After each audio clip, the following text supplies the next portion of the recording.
अस्सलाम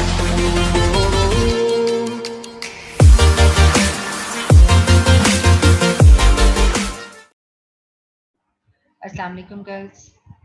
आज हम पढ़ेंगे कि if we have primary data, for example the heights of all 35 students in your class, then you have the data related to the variable height.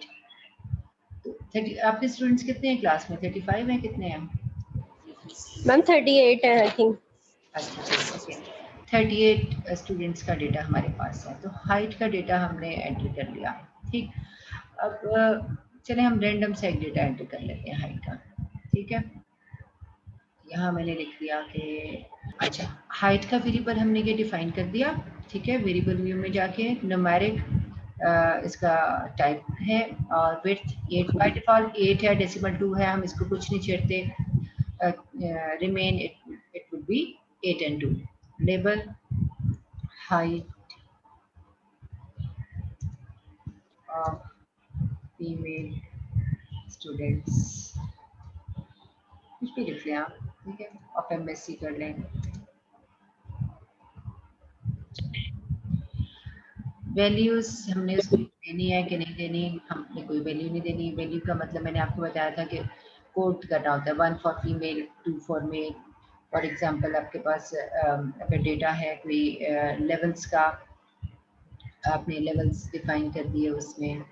For example आपके पास एक data है primary level का, तो हमने प्राइमरी को कह दिया this is 1।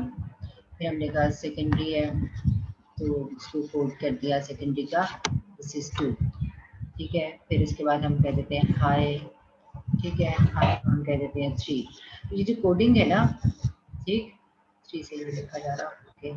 और फिर एफ ए हो गया, अगर हम एजुकेशन लेवल की बात कर रहे हैं, ठीक है। एफ ए को हमने 4 कह दिया। बी ए 2 ईयर्स का बी ए है, या जो भी आपके पास बी ए जो है उसका लेवल, ठीक लिखा गया, बी ए का लेवल 5 है।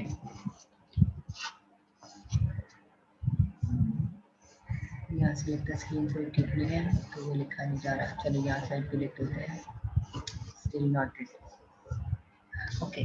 5 वाले ये जो लेवल्स हैं यहाँ पे जो डिफाइन किए हैं, ये आपके किस में आएंगे? ये लेवल्स जो है वो डिफाइन किए जाते हैं इसमें वैल्यूज में। तो अब हमारे पास तो इस तरह का कुछ भी नहीं है, तो इसलिए हम इसको यूज नहीं करेंगे। यहाँ से हम इसको क्लोज कर देते हैं वैल्यूज को। जो चीज़ हम यहाँ पे डिफाइन करेंगे वो है आपकी लेबल्स, ठीक है। तो लेबल्स को डिफाइन किया हमने, डेसिमल को डिफाइन किया हमने, विड्थ को डिफाइन किया, और ये मैयर है जो बहुत इंपॉर्टेंट है। क्योंकि हम ये हाइट्स को मैयर कर रहे हैं इसलिए हम इसमें स्केल ले लेंगे, ठीक है। बाय डिफ़ॉल्ट जो अलाइनमेंट आती है वो कौन सी अलाइनमेंट आएगी? वो आपकी राइट अलाइनमेंट आएगी। क्योंकि राइट अलाइनमेंट है तो वो राइट को as it is by default वो राइट ही लिख लेगा, ठीक है। ये राइट अलाइनमेंट आ गई। वैसे लेफ्ट और सेंटर भी हम उसे कर सकते हैं, लेकिन उसको हम राइट ही रहने देते हैं, ठीक। अब क्या करेंगे हम इसको? अब ये करेंगे कि हम वेरिएबल व्यू से कहाँ पर जाएंगे? इसका ये जो कॉर्नर में एक और व्यू है वो कौन सा नजर आ रहा है आपको? नजर आ रहा है ये जो राइट साइड पर है, सॉरी लेफ्ट साइड पर बॉटम में डेटा व्यू। हम इस डेटा व्यू को यहाँ से अब क्लिक कर देंगे, ठीक है। मैंने क्लिक किया और अब देखें वो येलो कलर का हो गया, इसका मतलब है कि ये अब ऑन हो गया है। हम यहाँ पर इसकी हाइट्स को एंटर करना शुरू करते हैं। फॉर एग्जांपल मैं यहाँ पे लिखती हूँ पहली वाली हाइट, पहली स्टूडेंट्स की 5.5, ठीक है। 5.3, ठीक है। 5.1, 5.6, 5.4, 5.7, 4.9, 5.1। नजर आ रही है ना ये हाइट्स मैंने एंटर कर रही हूँ। हम ऐसे रैंडमली कुछ एंटर कर रहे हैं, ठीक है। 5.2 के इसमें 2 बच्चे हैं, 5.6 पर मैम कुछ स्टूडेंट्स वेटिंग पे, उन्हें ऐड कर लें। ओके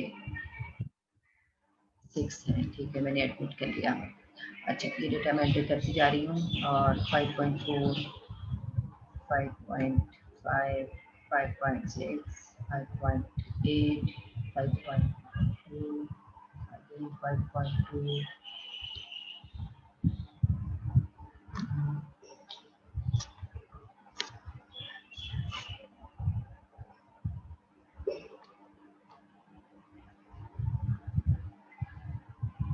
सब एंटर हो गए ना स्टूडेंट्स?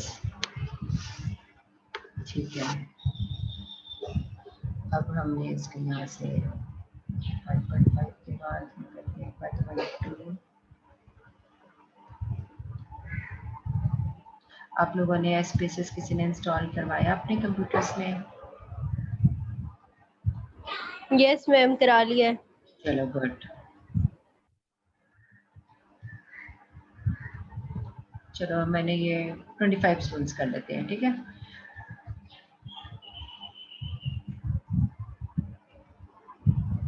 अच्छा 25 हो गई है 5.5 पे। अब ये जो सारा डेटा एंटर हुआ है ये किस टाइप का डेटा है? इसकी टाइप जो मैंने आपको बताई थी ना, 2 टाइप्स के डेटा होते हैं, एक को कहते हैं हम डिस्क्रीट, ठीक है, डिस्क्रीट वो और दूसरा है कंटिन्यूस। डिस्क्रीट जो आपका डेटा है वो बेस करता है इंटीजर्स पे, ठीक है, इंटीजर्स यानी नंबर्स पे बेस करता है, आपके पास आइसोलेटेड नंबर्स होते हैं। कंटिन्यूस डेटा जो है उसमें डेसिमल्स होते हैं, फ्रैक्शंस होती हैं, ठीक है, डेसिमल्स होते हैं, या आप इसको कह सकते हैं कि इसमें फ्रैक्शनल डेटा होता है। अब एग्जाम्पल डिस्क्रीट की आप देखें जिसमें 1 2 3 इस तरह से डेटा आ रहा है आपका, ठीक है, काउंट आ सकते हैं, जबकि कंटिन्यूस में कोई मेजरमेंट आ सकती है, ठीक है, जैसे हमारी हाइट क्या है, मेजरमेंट है, तो ये कौन सा डेटा होगा, कंटिन्यूस डेटा, जिससे हम आज डील कर रहे हैं। अब जो कंटिन्यूस डेटा है इसके लिए एक फ्रीक्वेंसी डिस्ट्रीब्यूशन बनती है, चाहे वो डिस्क्रीट है या कंटिन्यूस है, दोनों के लिए ही आपकी एक डिस्ट्रीब्यूशन बनेगी और उस डिस्ट्रीब्यूशन को कहते हैं फ्रीक्वेंसी डिस्ट्रीब्यूशन, ठीक है, this is called frequency distribution. अब डिस्ट्रीब्यूशन से जैसे आपको लग रहा है ना कि क्या होगा कि डिस्ट्रीब्यूट कर देते हैं ये पूरी जो आपके पास हाइट्स की वैल्यूज हैं इनको डिफरेंट क्लासेस में डिस्ट्रीब्यूट कर देते हैं, ठीक है। हम ऐसे यहाँ पे एक टेबल बनाएंगे जिसमें 2 ही कॉलम्स होंगे और यहाँ पर पॉसिबल हाइट्स लिखेंगे हम। इस कॉलम में पहले में क्या लिखेंगे, पॉसिबल हाइट्स, ठीक है, और फिर उस पॉसिबल हाइट्स को हम देखेंगे कि उनकी कितनी फ्रिक्वेंसी है, यानी कितना फ्रिक्वेंटली वो चीज़ जो है वो आपके डेटा में अपीयर हो रही है। तो उसकी जो फ्रिक्वेंसी है उसको हमने सेकंड कॉलम में मेंशन करना है और यहाँ पर हमने हाइट लिख देनी है पहले कॉलम में। और इस पूरे टेबल को जो हमने यहाँ पर बनाया है, इस टेबल को क्या कहते हैं, this is called the frequency distribution, ठीक है, इसका टाइटल ये आएगा फ्रिक्वेंसी डिस्ट्रीब्यूशन। हमने ये काम मैनुअली नहीं करना, हमने क्या करना है, एसपीएसएस के थ्रू करना है। तो हम कैसे करेंगे, अच्छा डेटा एंटर हो गया, पहला स्टेप हम लिखते हैं अपनी नोटबुक्स में, आप लिख लीजिए स्टेप नंबर 1, ठीक है, ऐसे अंडरलाइन किया। हमने क्या किया, डिफाइन, पहला स्टेप, पहला इससे भी पहले हमने एक और काम किया, ओपन एसपीएसएस, ठीक है, पहला काम हमने ये किया। दूसरा हमने किया डिफाइन, क्या डिफाइन किया हमने, अ वेरिएबल, यस मैम। कौन सा वेरिएबल डिफाइन किया हमने, हाइट, ठीक है, ये पहला काम ओपन एसपीएसएस, दूसरा काम डिफाइन, थर्ड हमने क्या किया, एंटर डेटा,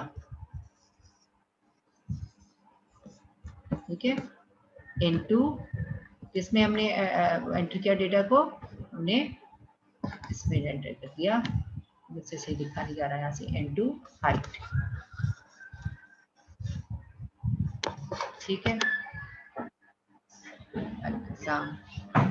अच्छा। अब आपने इसमें एंटर करने के बाद इसको करना क्या है, अब हम इसके बाद स्टेप नंबर 2 पे आएंगे। हमने स्टेप नंबर 1 कंप्लीट कर लिया, ठीक है, स्टेप नंबर 2, अब मैं इसको अरेज करती हूँ। आप लोगों ने लिख लिया यहाँ से step number 1, enter data into height, yes ma'am. अब मैं यहाँ से इसको क्लियर करती हूँ और अब मैं लिखती हूँ स्टेप नंबर 2। स्टेप नंबर 2 में आपने क्या करना है, यहाँ देखिए ऊपर सबसे, यहाँ पर जो मेन्यू में एग्जिस्ट कर रहे हैं, सबसे पहले फाइल है, देखिए फाइल, फिर एडिट है, ठीक है, एडिट के बाद फिर ये व्यू है, एक बच्चों का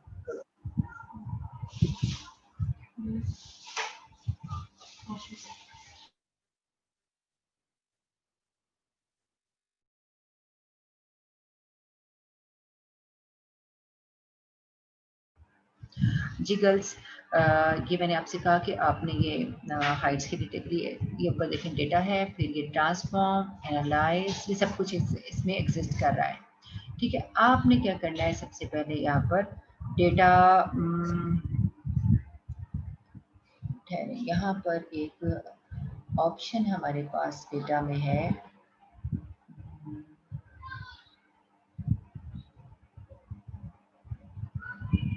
विजुअल बिनिंग की ऑप्शन है, विजुअल बिनिंग की ऑप्शन है बिन के नाम से, ये नजर आके ट्रांसफॉर्म में, ये नजर आके जहाँ पे मेरा इस वक्त कर्सर पड़ा हुआ है।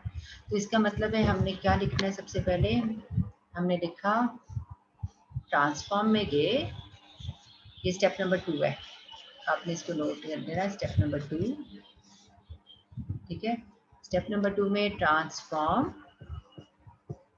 ठीक है, ट्रांसफॉर्म में जाके फिर हमने एरो लिखा, फिर हमने क्या किया, विजुअल बिनिंग, जो हमने वहां पे क्लिक किया उसी को यहाँ लिख लिया, विजुअल बिन।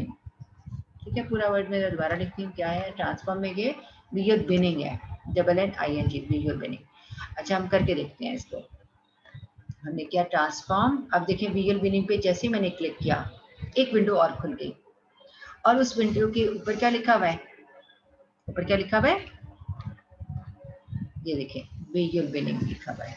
ठीक है, अब इसमें एक वेरिएबल यहाँ पर एग्जिस्ट कर रहा है, क्योंकि हमारे पास वेरिएबल ही एक है, अगर हमारे पास यहाँ ज्यादा वेरिएबल होते सब नजर आने थे, लेकिन चूंकि एग्जिस्ट ही एक कर रहा है तो एक ही नजर आएगा। आपने इसको सिलेक्ट कर लेना है, कैसे सिलेक्ट करना है, इस एरो को क्लिक करेंगे, जो ही मैं इस एरो को क्लिक करती हूँ, ये देखिए मैंने एरो को क्लिक किया, ठीक है, क्लिक हो रहा है ना, जो ही क्लिक हुआ तो ये जंप करके किधर आ गया, राइट साइड पे। इसका मतलब है now height variable is selected. ठीक है, हाइट वेरिएबल हमने सिलेक्ट किया एंड देन कंटिन्यू। ठीक, तो अभी एक और विंडो खुल गई है, लेकिन हम उसको बाद में डील करते हैं, मैंने इसको साइड पे कर दिया। अब मैं आपके सामने जरा लिखने जा रही हूँ, हम कर क्या रहे हैं। थोड़ी सी चीजें मैं अरेज कर दूं, जरा क्लियर कर दूं, वो सारे क्लियर हो गया। चलिए दोबारा लिख लेते हैं। स्टेप नंबर 2 मैं इस तरह से छोटा सा लिखती हूँ। हमने किसको क्लिक किया था सबसे पहले, ट्रांसफॉर्म, देन विजुअल बिनिंग, बिल्कुल ठीक, विजुअल बिनिंग, NNING, फिर क्या किया था हमने, विजुअल बिनिंग के बाद फिर हमने सिलेक्ट किया, ये स्टेप नंबर 2 ही सारा चल रहा है। हमने सिलेक्ट किया, किसको सिलेक्ट किया, वेरिएबल,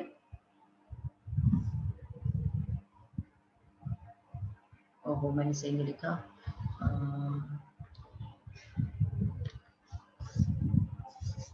सिलेक्ट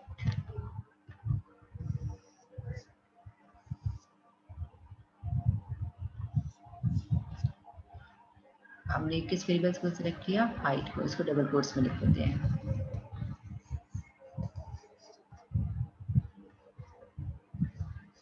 ठीक है, वेरिएबल, अच्छा ये सिलेक्ट हो गया। उसके बाद सिलेक्शन का प्रोसीजर आपको पता है, सेंटर में एरो है, उसको सिलेक्ट करके सेंटर में एरो को प्रेस करेंगे तो राइट साइड पे आ जाएगा, तो इसका मतलब सिलेक्ट हो गया,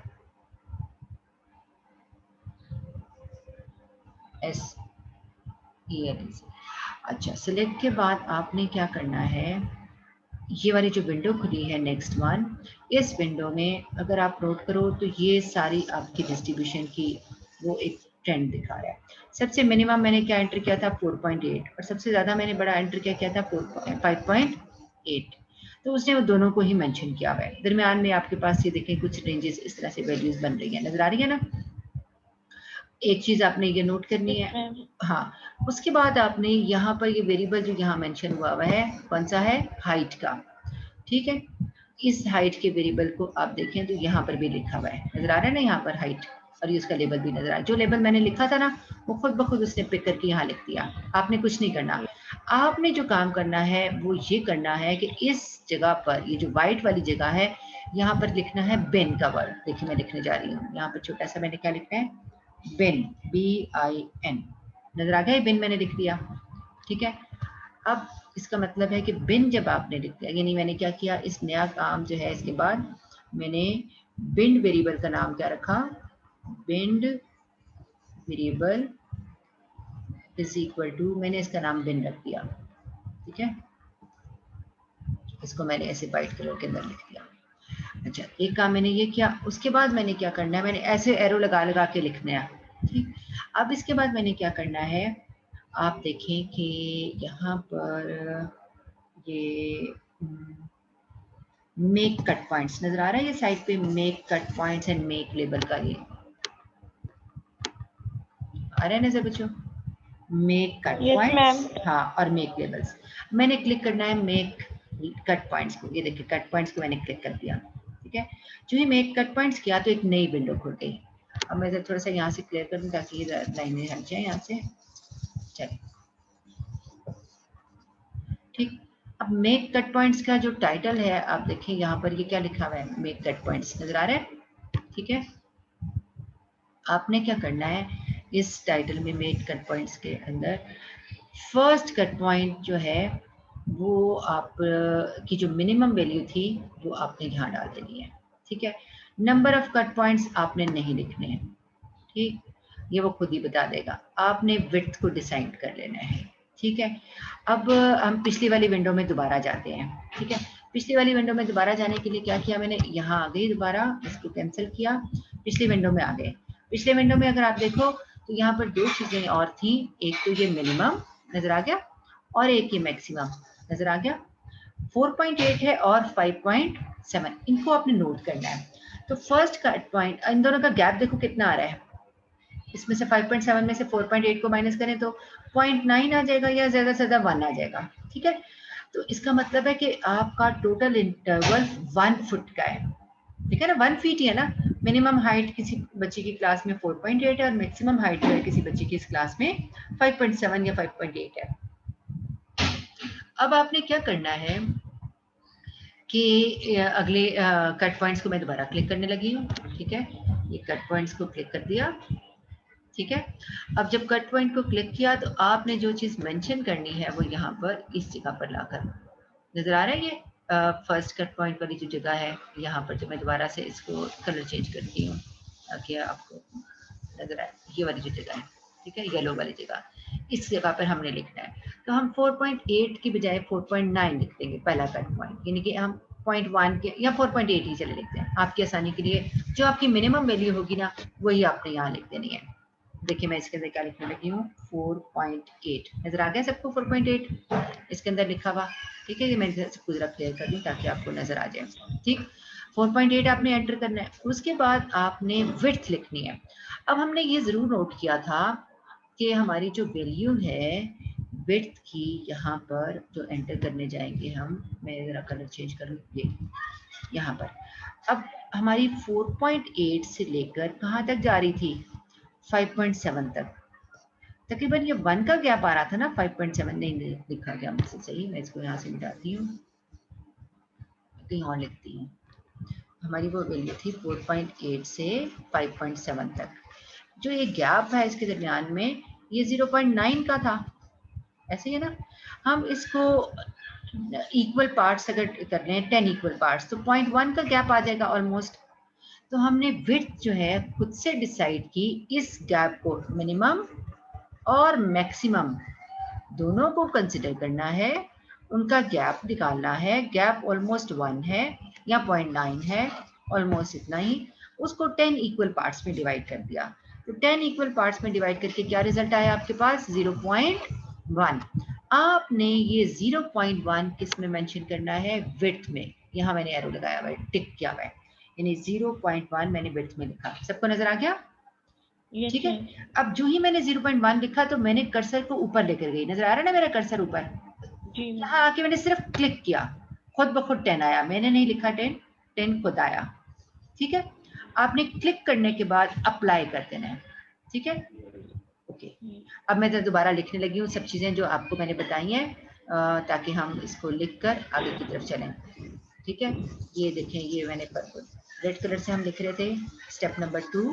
स्टेप नंबर 2 में सबसे पहले मैंने क्या किया, सबसे पहले मैंने किया transform, open transform, sorry transform में क्या, ट्रांसफॉर्म, ट्रांसफॉर्म के बाद विजुअल बिनिंग, ट्रांसफॉर्म पहले, फिर वेरिएबल बिनिंग, फिर हमने सेलेक्ट कर दिया हाइट को, फिर हमने बिन में जाके बिन वेरिएबल का नाम वेरिएबल लिख दिया, और फिर हमने उसके बाद क्लिक किया किसको, मेक कट पॉइंट्स, याद है साइड पे हमने क्लिक किया उसको, मेक कट पॉइंट्स, इसको हमने क्लिक किया था।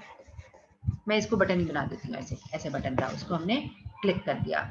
जब क्लिक किया तो एक नई विंडो खुल गई। उस नई विंडो में हमने जो मिनिमम वैल्यू थी उस मिनिमम को डाल दिया फर्स्ट कट पॉइंट में, फर्स्ट कट पॉइंट वहाँ लिखा हुआ था। और फर्स्ट कट पॉइंट में मैंने क्या लिखा था यहाँ पे, आपको याद है 4.8।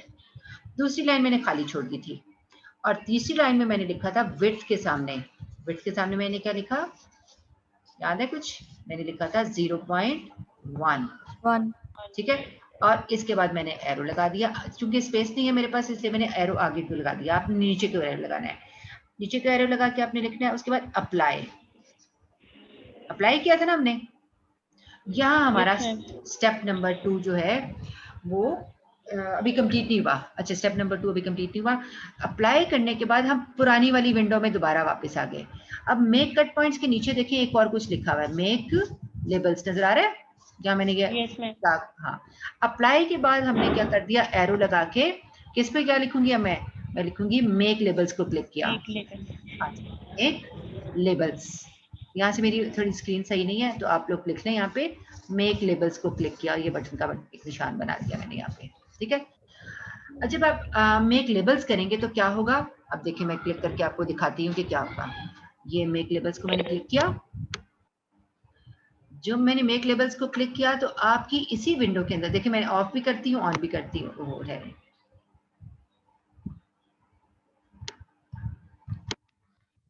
0 out of 11 labels will be created। थोड़ी सी गड़बड़ शरीयत है, ओके। मेक लेबल्स के ऊपर ये एरो लाके मैंने ये माउस से क्लिक कर दिया, मेक लेबल्स, ओ मेक लेबल्स बने हुए हैं। ये देखें, ये जो आपके पास ये वाली स्पेस है, मैं दिखाती हूँ आपको, ब्लू कलर से दिखाती हूँ, ये वाली जगह नजर आ रही है, ये सर्कल जो मैंने बनाया है, सर्कल भी नहीं पूरा बन रहा हमारा, इसके अंदर ये देखिए लेबल्स लिखा हुआ है ना। और यहाँ देखिए 4.8 के सामने क्या लिखा हुआ है, रेंज 4.8 1 से 4.9, 5 के सामने 4.9 1 से 5। ये जो सारी वैल्यूज ये लिखी हुई ना या हर लाइन में, ये किससे हुई है, मेक लेबल से। आपने सिर्फ मेक लेबल्स को क्लिक करना है और कुछ भी नहीं करना, खुद ब खुद ये वाला जो कॉलम है आपके सामने बनकर आ जाएगा। कौन सा वाला कॉलम, ये वाला कॉलम जो यहाँ पर बना हुआ है सर, ठीक है, ये बन जाएगा, ठीक है। हमने अब क्या करना है, यहाँ से इसको ओके कर देना है, ठीक है। मैं पूरा क्लियर करने लगी हूँ। मेक लेबल्स करके हमने क्या किया, फाइनल एक स्टेप हमने और लिखना है। मेक लेबल्स के बाद मैंने एरो लगाना है यहाँ पर, और एरो लगा के क्या लिख देना है आपने, ओके। क्या लिखना है मेक लेबल्स के बाद, ओके, एरो लगाया, ओके लिख दिया। अब मैं सब क्लियर करने लगी हूँ, ठीक है, क्लियर ऑल, और मैं आपके सामने ये ओके का बटन प्रेस कर रही हूँ, नजर आ रहा है ये आपको मेरा माउस ओके पे आ गया, ठीक है। और मैंने यहाँ से इसको ओके कर दिया। Bin specification will create one variable, ये हमेशा मैसेज आएगा। अभी आप अपनी स्क्रीन के ऊपर देखो, अगर ये जो स्क्रीन है, इस स्क्रीन पे एक ही वेरिएबल बना हुआ है ना, जो ही मैं इसको ओके करूंगी तो क्या करेगा, ये एक वेरिएबल और बना देगा। देखिए मैं अब ओके करने लगी हूँ आपके सामने, यहाँ से मैंने इसको ओके पे लाके क्लिक किया, और देखें इसको मैं ऊपर वाली विंडो को सिर्फ एक मैसेज आया, इसको बंद कर दिया मैंने, मिनिमाइज कर दिया। अब आप देखें कि आपके स्क्रीन पर एक वेरिएबल जो है वो मजीद बन गया, और उस वेरिएबल का नाम क्या रखा गया है, वही जो आपने लिखा था बिन। मेरी बात समझ आ गई। और अगर आप, मैं इसको क्लियर करती हूँ ताकि आपको जरा नजर आए, ये देखें रेंज दी हुई है 5.41 से 5.5। ये जो रेंजेस बनी हुई है ना, डैश दरमियान में लगा हुआ है, ये किससे बना है, ये मेक लेबल से, ठीक है। अगर हम मेक लेबल्स ना करते तो यहाँ पे कोड बना देता 1 2 3 4 5, इस तरह से वो कोडिंग कर देता। हमने कहा नहीं, कोडिंग नहीं दिखाओ, हमें लेबल्स लगा के दिखाओ, तो उसने लेबल्स दिखा दिए हमें। ये सारे लेबल्स यहाँ पर आपको शो हो जाएंगे सारे, ठीक है, कि एक्चुअल आपकी ये वैल्यू किस रेंज में लाई करती है। उसने रेंजेस बना दिए हैं, क्या बना दिया उसने आपके लिए, रेंजेस बना दिए, वो कि मिनिमम उसकी ये है और मैक्सिमम उसकी ये है, और उस रेंज के अंदर ये वैल्यू लाई है, ठीक है, अभी तक हमने जो स्टेप नंबर 2 किया उसके नतीजे में आपके सामने एक कॉलम और बन के आ गया और उस कॉलम का कैप्शन था बिन। अगर आप बिन को देखो तो क्या ये ऑर्गेनाइज्ड ऑर्डर में है? बिल्कुल ये एक ऑर्डर में है। नजर आ रहा है आपको ये ऑर्डर इसका? अब आप देखो इसका ऑर्डर कैसे नजर आ रहा है। ये देखें, ये जो इसके साथ बना हुआ है ना एक आइकन, ये ग्राफ का बना हुआ है, बार्स का। छोटी बार है, फिर बड़ी है और फिर और बड़ी है। सबसे ब्लू सबसे छोटी, फिर ग्रीन इससे बड़ी और रेड इससे बड़ी। इसका मतलब है ये ऑर्डर में बनाए हुए हैं उसने। ये क्या है? ऑर्डिनल स्केल है। ठीक है, ऑर्डिनल स्केल, उस पे बेस करके आपका ये वेरिएबल बना दिया, जिस वेरिएबल का नाम था बिन। अब स्टेप नंबर 3 करते हैं हम। ठीक है, ये स्टेप नंबर 2 कंप्लीट हो गया और आपको समझ भी आ गई। अब हम लिखने जा रहे हैं step number 3। This is step 3। ठीक है, एक्सक्यूज मी मैम। जी बेटा पूछे। मैम ये जो बिन में रेंजेस आई हुई हैं, ये वही है जो हमने विड्थ में 0.1 ऐड किया था, मतलब हाँ जी, बिल्कुल बिल्कुल वही है, बिल्कुल वही है। ठीक है, अगर हम 0.2 शो करते ना तो आप पहली रेंज देखें 5.41 है ना, ये 5.5 तक जा रही है, वो 5.5 की बजाय 5.6 तक चली जाती है। ओके। ठीक है, तो फिर 0.2 का इंटरवल आ जाता। तो जो विड्थ हमने चूज कर, हमने चूज पता है क्यों 10 की थी? आपने हमेशा जो है ना वो कम से कम 10 इंटरवल जरूर रखते हैं किसी भी फ्रीक्वेंसी डिस्ट्रीब्यूशन के लिए। बड़ा अच्छा सवाल इसने किया है। किसी भी फ्रीक्वेंसी डिस्ट्रीब्यूशन के लिए जो अप्रोप्रिएट नंबर ऑफ क्लासेस हैं, ठीक है, नंबर ऑफ क्लासेस वो 10 है। ठीक, 5 से लेस नहीं होनी चाहिए। Less than 5 is not good, greater than 15 not good. तो फिर 6 7 भी ठीक है। 6 से लेकर आपकी जो नॉर्मल रेंज है वो कहाँ तक जा रही है? 14 तक जा रही है। ठीक है, या मैं 14 लिखना चाह रही थी तो उसने नहीं लिखा। ठीक है, ये 14 मैंने इतना दूर करके लिख दिया। 6 से 14 तक आपकी नॉर्मल रेंज है। तो 10 फिर इसके सेंटर में कहीं आ जाता है तो हम कहते हैं जी 10 बना लेते हैं हम। ठीक, तो आपने अपने टोटल इंटरवल देखना है और फिर उसको हमने डिवाइड कर देना है कि हमारी 10 जो है वो इक्वल आ जाए इस तरह से। और जी कोई और विंडो खुल गई। नजर आ रही है आपकी एक और विंडो क्या नहीं नजर आ यस रही? मैम। ओहो, मैं इसको थोड़ा मिनिमाइज कर लूँ। ये तो मुझसे गलती हुई, मैंने कुछ और कर दिया इसके साथ। चलिए ओके, अब मैं सब अरेज करती हूँ और दोबारा से स्टेप नंबर 3 शुरू करती हूँ आपके लिए। स्टेप नंबर 3 के लिए आपने क्या करना है? ये एनालाइज में जाना है। एनालाइज नजर आया सबसे टॉप पे? मैं एरो से बनाती हूँ। एरो जहां जहां जाएगा आपको पता चल जाएगा। एनालाइज पे क्लिक किया।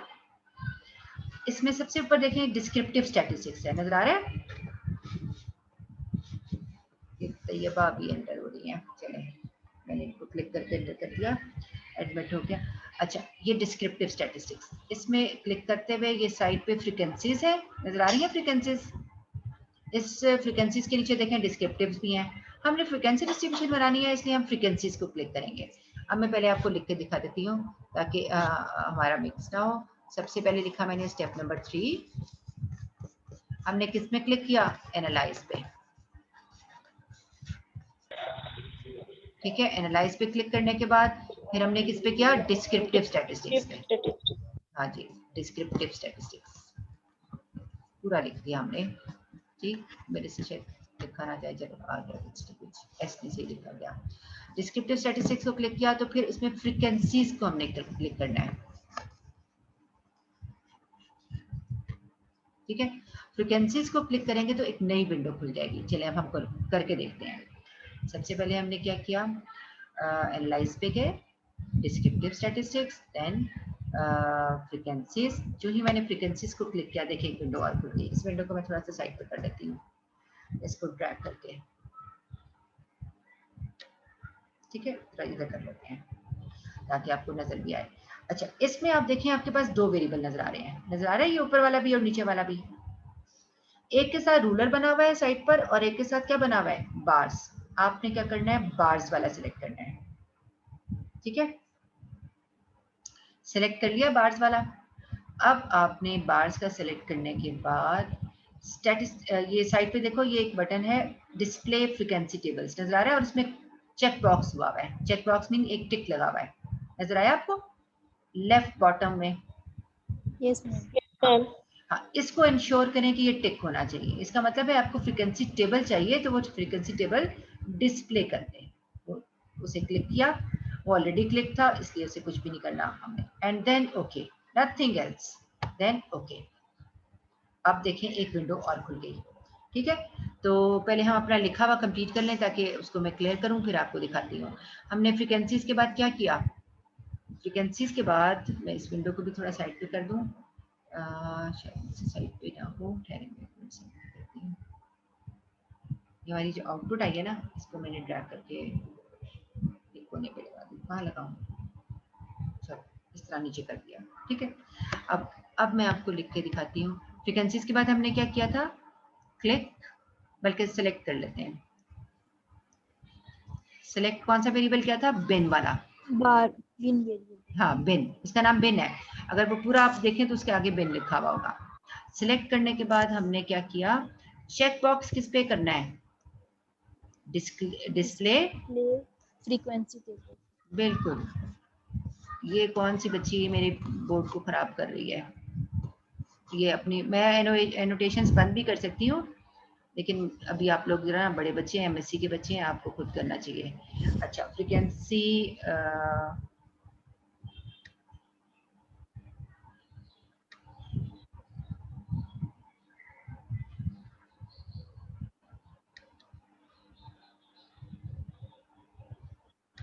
ठीक है जी, फ्रीक्वेंसी, और ये मैंने टेबल लिखने की कोशिश की है, इसको हमने चेक बॉक्स कर दिया फ्रीक्वेंसी टेबल को। अच्छा, इसके बाद हमने फ्रीक्वेंसी टेबल को चेक बॉक्स करके क्या किया था, जस्ट ओके का बटन प्रेस किया था, और ये हमारा स्टेप नंबर 3 कंप्लीट हो गया। आप लोग इसको नोट कर लो, नोट कर लिया तो अब मैं इसको यहाँ से क्लियर कर रही हूँ, और हम अब करते हैं स्टेप नंबर 4। जी, स्टेप नंबर 4 में हमारी आउटपुट आएगी। क्या आएगा, ये आउटपुट, क्या आउटपुट आई है, मैं जरा उसको ड्रैग करके ऊपर ले आऊँ आपके लिए ताकि आप लोग उसको देख सको, जो हमने नीचे भेज दिया था, ये आगे ऊपर। अब इसमें आप देखो, पहला जो टेबल इसमें मौजूद है इसको आपने इग्नोर कर देना है, इसको नहीं नोट करना। ये दूसरा टेबल है जो बिन का बना हुआ है, ये वाला, इसको हम नोट करेंगे। ठीक है, इसमें भी आपने कौन से 2 कॉलम्स लेने हैं, पहले 2 कॉलम्स, बाकी कॉलम्स को लेने की जरूरत नहीं है। इन 2 कॉलम्स को आपने नोट कर लेना है। ठीक, आपकी कितनी वैल्यूज थी आपकी ओरिजिनल डेटा में, ओरिजिनल डेटा में अगर आप नोट करो तो टोटल काउंट कितना है, 25 का। तो आपका फ्रीक्वेंसी का जो टोटल है वो भी 25 का होना चाहिए। अब देखिए, मैं इस विंडो को थोड़ा बड़ा करने लगी हूँ यहाँ से ड्रैग करके, क्योंकि साइज इसका काफ़ी छोटा है तो हमें नज़र नहीं आ रहा। मैंने यहाँ से इसको ड्रैग किया और ड्रैग किया और किया और यहाँ तक ड्रैग कर दिया, तो देखिए आपके सामने टोटल नज़र आ रहा है आपको, इसका कितना टोटल, 25। ठीक है, अब आपने जो इसमें से नोट करने हैं वो फर्स्ट 2 कॉलम्स को अपने नोटबुक में नोट करना है। अब मैं इसको मिनिमाइज करती हूँ यहाँ से, यानी आपने क्या करना है, आउटपुट जहाँ पर लिखा है, ठीक है, इस जगह पर जहाँ आउटपुट आपने लिखा है उस जगह पर आपने 2 कॉलम्स बनाए, ऐसे करके, ऐसे ऐसे, और इसका टोटल जो है वो 25 लिखा। फ्रीक्वेंसी पूरी नोट करनी है आपने वहां से, और जितनी भी आपकी ये सारा कुछ है ये सब नोट कर देना है। ठीक है, यहाँ पे अपने टोटल, इसके ऊपर आपने खुद से कैप्शन लिखना है, वो नहीं लिखेंगे, आपने लिखना है, सॉरी, फ्रीक्वेंसी डिस्ट्रीब्यूशन, किसकी फ्रीक्वेंसी डिस्ट्रीब्यूशन है, ऑफ हाइट, हाइट का डेटा था ना हमारे पास, तो हमने हाइट लिख देना है इस पूरे टेबल के कैप्शन में, यहाँ पर ये पूरी इसकी, सॉरी, टाइटल में, the title of the table is frequency distribution of height. अब आपका यहाँ पे क्वेश्चन फिनिश हो गया, दैट्स ऑल। ठीक, अब फ्रीक्वेंसी डिस्ट्रीब्यूशन बनाने का जब क्वेश्चन आए तो आपने सबसे पहले क्या करना है, स्टेप नंबर 1 डिफाइन वेरिएबल, और पूरा सब लिख दिया। स्टेप नंबर 2 में आपने ट्रांसफॉर्म में गए और उसके सारा विजुअल बिनिंग कर ली। स्टेप नंबर 3 में आपने एनालाइज में गए। आप देखें कि पहला काम जो आप यहाँ से कर रहे हो, ये देखिए ट्रांसफॉर्म स्टेप नंबर 2 था, एनालाइज स्टेप नंबर 3 था, आउटपुट स्टेप नंबर 4 है, और स्टेप नंबर 1 क्या था, वो आपकी इनपुट थी। ठीक है, एक आपकी इनपुट है वो स्टेप नंबर 1, और ये 4 और 2 ये वाला स्टेप है ट्रांसफॉर्म का, और एनालाइज वाला स्टेप नंबर 3 है। आपने ये चारों स्टेप्स लिखने हैं, आउटपुट लिखनी है, तो आपका ये जो पूरा क्वेश्चन है वो कंप्लीट हो जाएगा। Thank you so much for watching this video. Allah Hafiz.